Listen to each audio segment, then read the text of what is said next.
বন্দে পুরুষোত্তমম। জয় গুরু। তুমি গুরুতে বা সতে চিত্ত সংলগ্ন করে আত্মোন্নয়নে যত্নবান হও। অন্যে তোমার বিষয়ে কি বলছে দেখতে গিয়ে আকৃষ্ট হয়ে পড়ো না, তাহলে আসক্ত হয়ে পড়বে, আত্মোন্নয়ন হবে না। স্বার্থবুদ্ধি অনেক সময় আদর্শে দোষারোপ করে, সন্দেহ এনে দেয়, অবিশ্বাস এনে দেয়।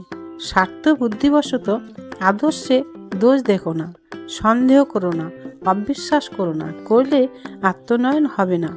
মুক্ত স্বার্থ হয়ে আদর্শের দোষ দেখলে তার অনুসরণ করো না, করলে আত্মোন্নয়ন হবে না।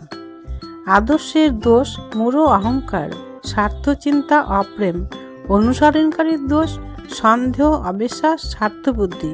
যিনি প্রেমের অধিকারী, নিঃসন্দেহ চিত্তে তারই অনুসরণ করো, মঙ্গলের অধিকারী হবেই হবে। যিনি ছলে বলে কৌশলে যেমন করেই হোক না কেন সর্বভূতের মঙ্গল চেষ্টায় যত্নবান, তারই অনুসরণ করো, মঙ্গলের অধিকারী হবেই হবে। জয় গুরু। বন্দে পুরুষোত্তম।